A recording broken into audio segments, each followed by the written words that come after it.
Morning बच्चों।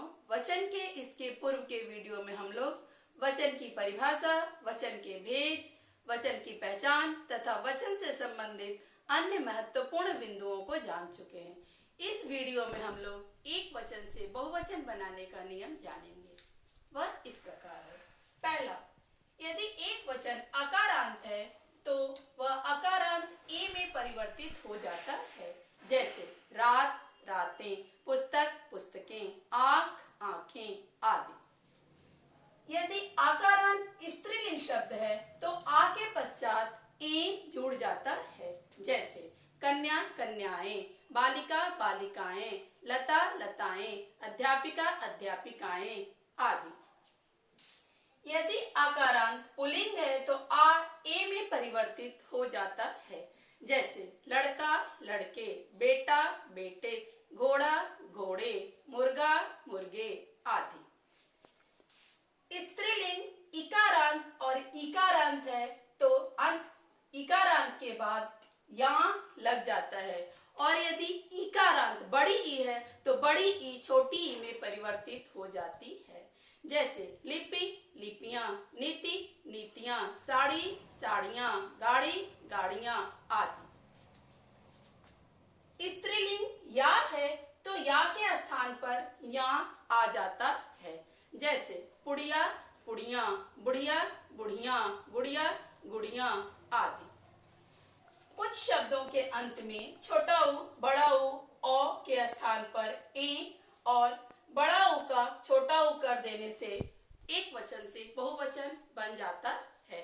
जैसे वस्तु, वस्तुएं, धातु, धातुएं, बधु, बधुएं, बहु, बहुएं, गौ, गौवें आदि।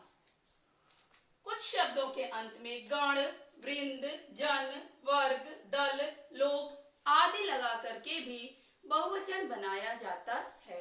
जैसे छात्रगण, विद्यार्थीगण, गुरुजन, टिड्डी दल, सैनिक लोग, हम लोग आदि। कुछ इकारांत और इकारांत पुल्लिंग शब्दों के रूप दोनों वचनों में एक समान होते हैं। जैसे हाथी, कवि, भाई आदि। कुछ आकारांत पुल्लिंग शब्दों के रूप दोनों वचनों में एक समान होते हैं। जैसे बालक, जल, क्रोध आदि। विवृत या कारक चिन्ह सहित रूप ने, को, से, में, पर जो कर्ता कारक के चिन्ह होते हैं, यदि वो लगा हुआ है तो उसके पहले ओ हो जाता है। कैसे बालक, बालकों ने, घर, घरों से, रास्ता, रास्तों पर आदि। इसके अतिरिक्त यदि कारक चिन्ह के पूर्व ओ यदि पुल्लिंग आकारांत हो तो आ हट जाता है, और यदि दीर्घ हो, बड़ा हो तो वो दीर्घ जो है वो ह्रस्व हो जाता है। यदि आकारांत है तो आ हट जाता है। जैसा लड़का, लड़कों को, रास्ता, रास्तों पर। और यदि ऊ है, दीर्घ है, तो वह क्या हो जाता है? लघु हो जाता है। जैसे बधु, बधुओं, हिंदू, हिंदुओं, हिंदुओं को, हिंदुओं ने, कोई भी कर्ता कारक चिन्ह लगा हो तो उसके पहले जो दीर्घ है वो लघु हो जाता है। दीर्घ का मतलब अगर बड़ा ऊ का मात्रा है तो वो छोटा ऊ का मात्रा में परिवर्तित हो जाता है। इसके अतिरिक्त संबंध सूचक शब्द दोनों वचनों में समान होते हैं, जो संबंध बताते हैं। जैसे चाचा, मामा, नाना आदि।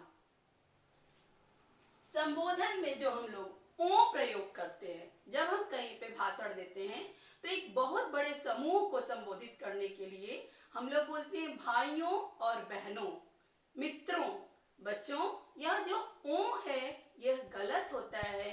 ओ के स्थान पर ओ का प्रयोग करना चाहिए। जो बिंदी लगती है वो बिंदी नहीं लगनी चाहिए। यहाँ पर हमारा वचन वीडियो पूरा हुआ। धन्यवाद। आपका दिन मंगलमय।